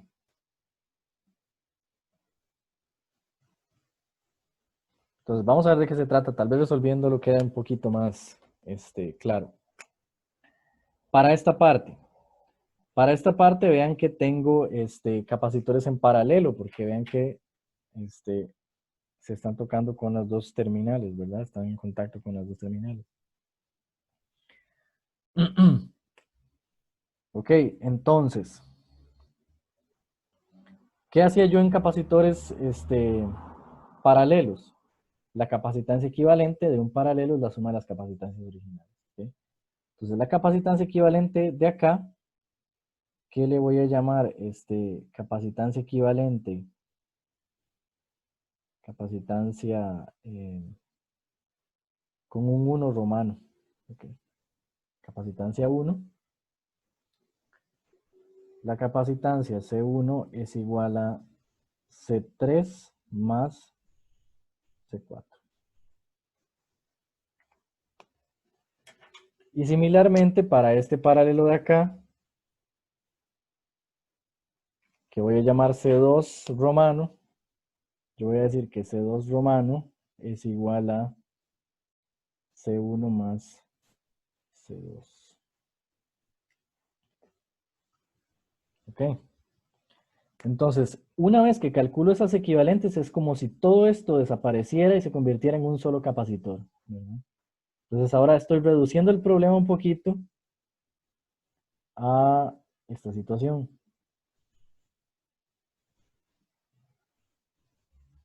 La serie es siempre va un elemento después del otro en el circuito. Y paralelo es más bien que los dos elementos están como en la misma posición uno arriba del otro. ¿Ok? Entonces ya calculé cuánto vale C2 romano y C1 romano, que son las sumas de los respectivos capacitores que forman el paralelo. Y ahora recuerdo que para capacitores en paralelo, quiero decir en serie, tenía otra regla yo, ¿verdad? Para sumar las capacitancias, para sacar la capacitancia equivalente. ¿Cuál es esa regla? Capacitores en serie.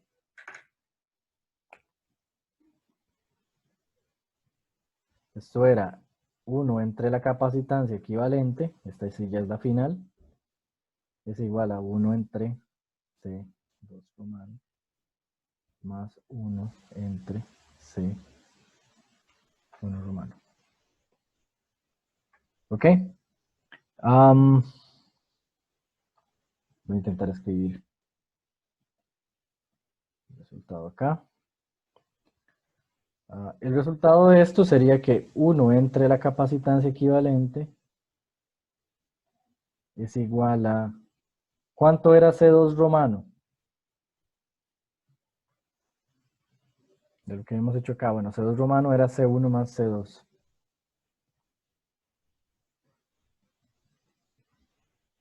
Y C1 romano era C3 más C4.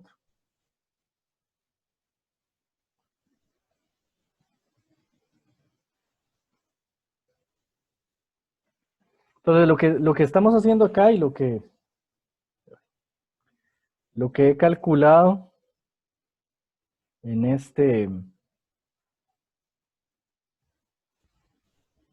espacio, es la capacitancia equivalente de todo esto, ¿verdad? Entonces, ¿cómo se reduciría todo esto si yo lo considerara como si fuera un solo capacitor? Bueno, la capacitancia equivalente está por este valor. Ahora, si yo tomo los valores del problema que me dan para C1, C2, C3 y C4, los sustituyo acá, hago la suma, obtengo, vean que obtengo 1 entre la equivalente. Entonces tengo que hacer 1 entre ese resultado para obtener la capacitancia equivalente. ¿Ok? Pero lo único que es difícil acá de ver es qué hay que hacer primero, ¿verdad? Y tengan mucho cuidado en eso, o sea, ¿qué hay que hacer primero? Sacar la equivalente de los paralelos o sacar la equivalente de los en serie. De hecho, si ustedes trataran de hacer aquí en serie, no entenderían bien cómo hacerlo, ¿verdad? Porque no saben de aquí no es muy claro qué es lo que está en serie. Y entonces siempre traten de ver la parte más simple o tal vez considerar también la ruta de la corriente. Todas esas son estrategias, ¿verdad? Para hacer los problemas. No hay una fórmula fija, depende del arreglo de capacitores que no tenga.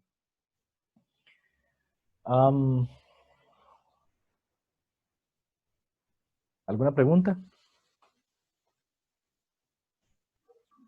Preguntaron en el chat si el examen es el jueves o el viernes. Es el jueves. Es porque es a la hora de clases. No puedo hacerlo el viernes porque no tengo garantía de que todos tengan espacio disponible el viernes. Si no, yo lo haría el viernes, pero para garantizar que todos puedan asistir, especialmente porque sabemos que acá estamos como la mitad de la clase apenas. Entonces tengo que hacerlo en horas de clase.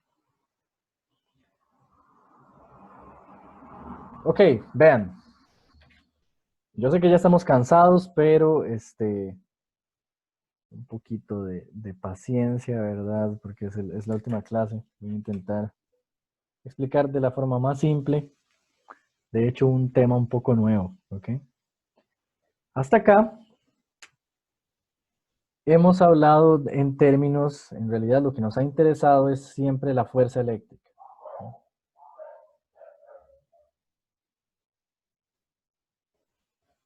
De nuevo,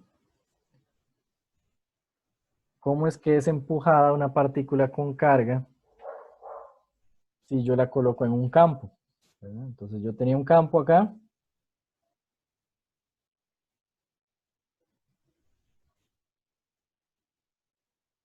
Con cierto valor. La historia de siempre, ¿verdad? Coloco una carga. La carga la empujan para allá y yo sé que la fuerza eléctrica, al menos su magnitud, va a ser igual al valor de la carga por el campo. ¿Ok?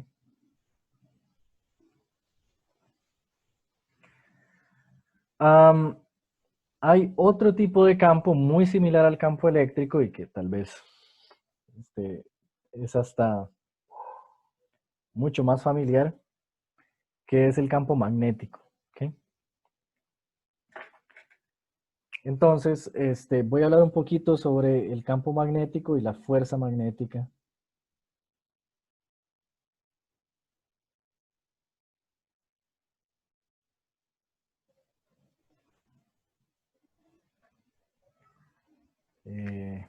Que está asociada a ese campo.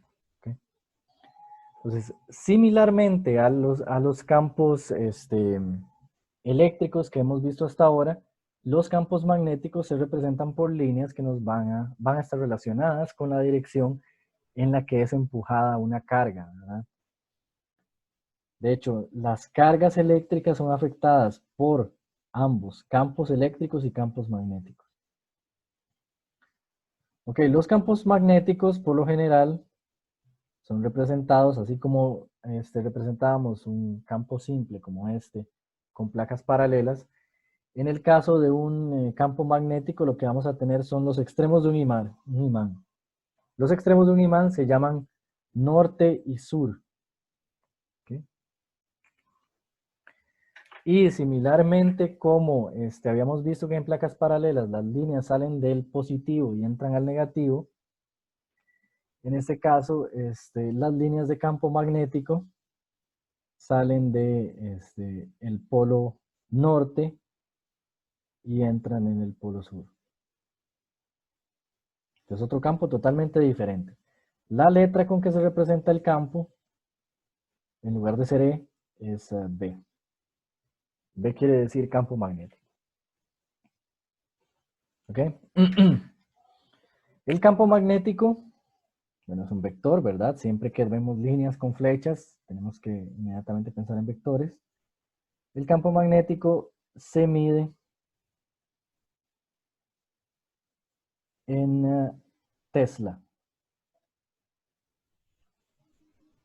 ¿Ok? Que se representan con la letra T. En el sistema internacional, la unidad de campo magnético es el Tesla. En honor, obviamente, a Nikola Tesla. Ok. Entonces, la pregunta va a ser la siguiente.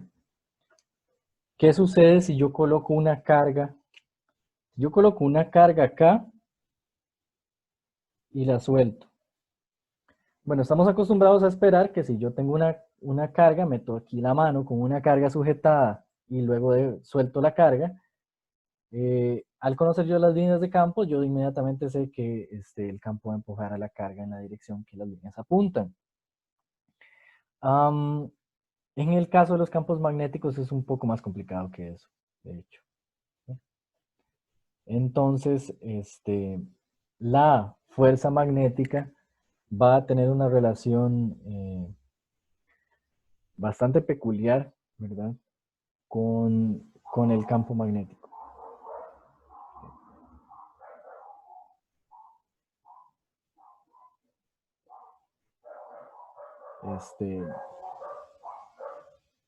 La fuerza magnética, de hecho, si yo hago esto que les acabo de decir, si yo hago esto, si yo nada más coloco la carga y luego la suelto, el campo magnético no le va a hacer absolutamente nada a esa carga. ¿Por qué? Porque la fuerza magnética, y eso es tal vez lo más importante de todos los principios en los que tenemos que pensar a la hora de ver un problema de estos, es que la fuerza magnética FB es proporcional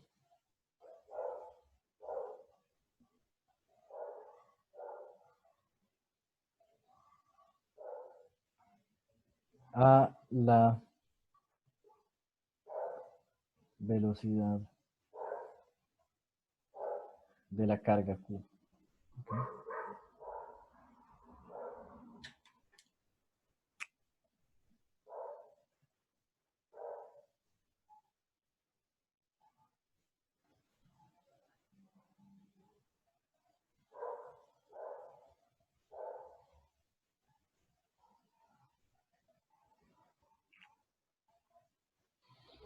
Entonces, ¿por qué yo digo que cuando coloco una carga acá y la suelto, no va a pasar nada? Bueno, porque cuando la suelto, la velocidad de la partícula es cero, ¿cierto? Yo la estoy colocando con la mano ahí y luego abro los dedos, ¿ok? Entonces, como la fuerza es proporcional a la velocidad, si la velocidad es cero, la fuerza es cero, básicamente. ¿Ok? Entonces, el esquema que nos interesa, ahora olvidándome de los imanes que producen ese campo, voy a tal vez dibujar otra situación. Tengo un campo acá, magnético.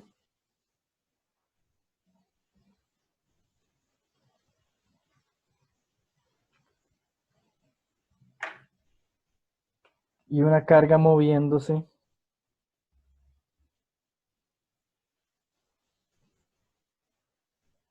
Okay, voy a decir que es positiva, pero puede ser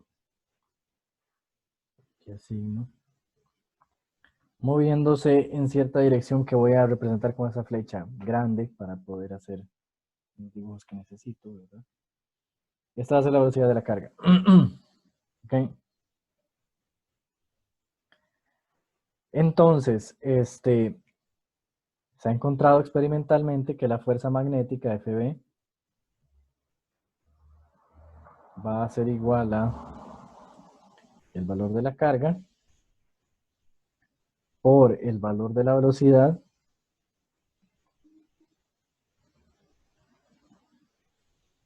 por el valor del campo por el seno de cierto ángulo. ¿Ok?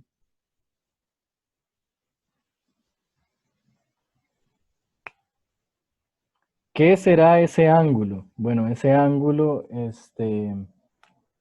va a ser el ángulo que se forma entre la dirección en que la carga se mueve y el campo magnético. ¿Ok? Entonces el campo magnético es un poco, tal vez bastante, más complicado que el campo eléctrico. ¿Ok? La fuerza magnética en esta situación depende de la velocidad de la partícula, depende del campo, depende de la carga y depende del ángulo, es decir, las direcciones relativas del campo y el movimiento de la partícula. ¿Sí? Vean que, por ejemplo, yo podría imaginar una situación en la que el ángulo sea cero. ¿Cómo se vería esa situación en ese dibujo? Si el ángulo es cero.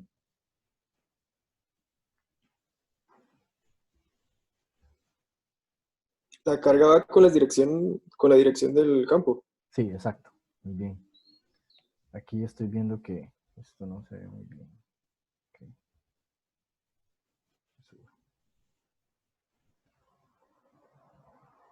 Sí, exacto. Si el ángulo fuera cero, entonces la velocidad de la carga es paralela a las líneas de campo. Pero vean que el seno de cero es cero, ¿ok? Entonces, en el caso en que la carga se estuviera moviendo paralela al campo, la fuerza magnética sería cero, no experimentaría fuerza. Entonces, vean que dos casos en los que la fuerza magnética puede ser cero, de hecho. Bueno, de hecho tres. Si la velocidad y el campo son paralelos, si la velocidad y el campo son antiparalelos, porque 180, un ángulo de 180 también da cero, si calculo el seno. Y si la carga está estática, ¿ok? Si la carga no se mueve, entonces la fuerza magnética también es cero. Es como si el campo magnético no estuviera ahí. Entonces, el campo magnético actúa sobre cargas en movimiento siempre y cuando ese movimiento no sea colineal con las líneas de campo. Así puedo tal vez resumir todo lo que está en esa ecuación. El campo magnético es diferente de cero si la carga se mueve y si ese movimiento no es colineal con las líneas de campo. No es ni paralelo ni antiparalelo. Ok.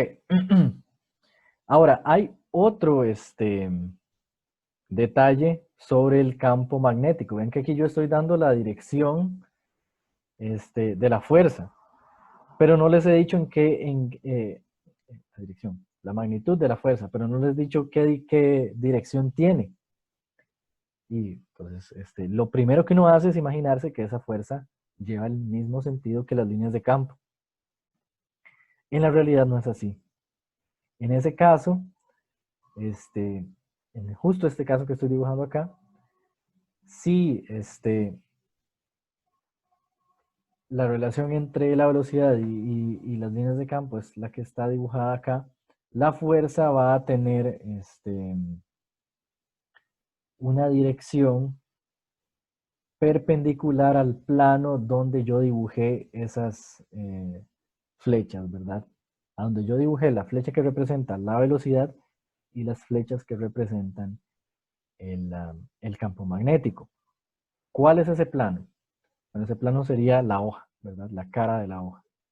Entonces, primero que nada, la fuerza magnética, en ese caso que está ahí, apuntaría en una dirección perpendicular al plano de la hoja, ya sea entrando en la hoja o saliendo de la hoja.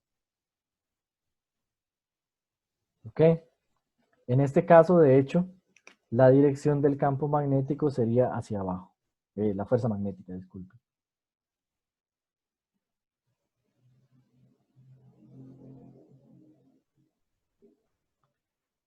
Es decir, la fuerza magnética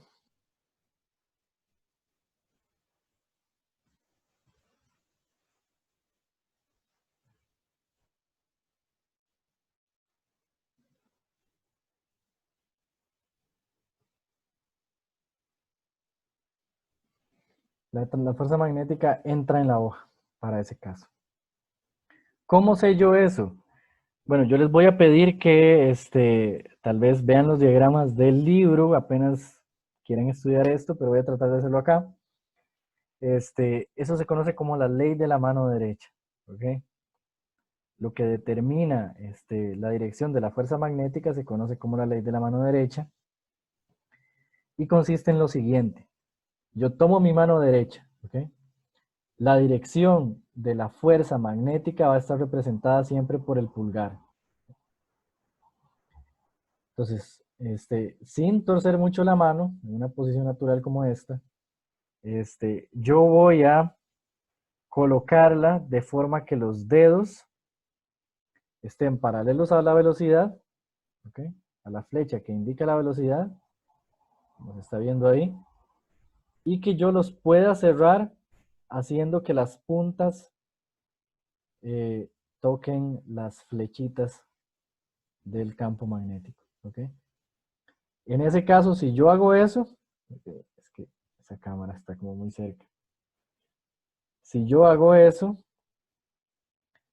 el dedo pulgar va a quedar apuntando en la dirección del campo. Es decir, yo lo que voy a hacer es, voy a intentar hacerlo así.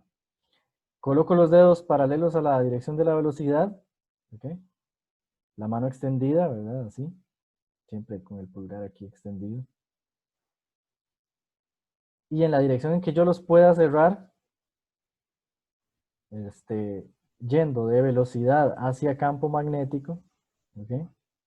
Aquí sería así, ¿verdad? Aquí sería con la mano invertida. Ahí el pulgar me va a quedar apuntando en la dirección en la que opera la fuerza magnética, ¿ok? Entonces es muy difícil de explicar acá y especialmente por la cámara, ¿verdad? Ok, voy a intentar tal vez de una última forma. Disculpen.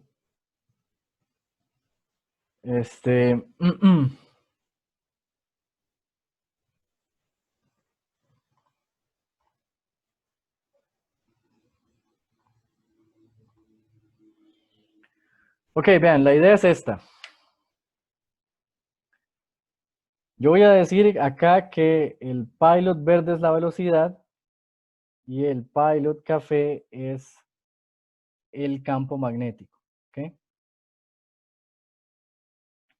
Entonces, la idea es que en el espacio yo puedo tener los dos pilots apuntando en cualquier dirección, ¿verdad? La velocidad forma un ángulo relativo al campo. Y para calcular la dirección de la fuerza magnética, yo lo que hago es colocar la mano sobre la velocidad, ¿ok? Y cerrarla hacia el campo, ¿ok? Entonces, en este caso, en el caso de los campos, velocidad y campo magnético orientados de esta forma, siempre con la mano derecha, cuando yo la cierro, el pulgar apunta hacia arriba. Eso quiere decir que el campo, la fuerza magnética va a actuar hacia arriba sobre la partícula.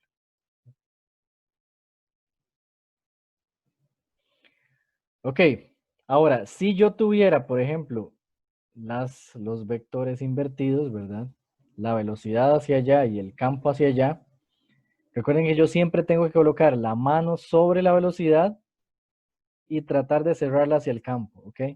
Pero vean que si yo coloco la mano así y la cierro, pues no voy a llegar al pilot café, ¿cierto? Si yo la cierro acá, más bien mis dedos se están alejando del campo. ¿Ok? Entonces yo lo que voy a hacer es colocarla invertida, ¿ok? ¿Verdad? Yo la voy a colocar así, de modo que pueda cerrar los dedos hacia el campo, ¿ok? Y vean que si lo hago así, en esa situación, el pulgar apunta hacia abajo, eso quiere decir que la fuerza magnética actúa hacia abajo en la partícula.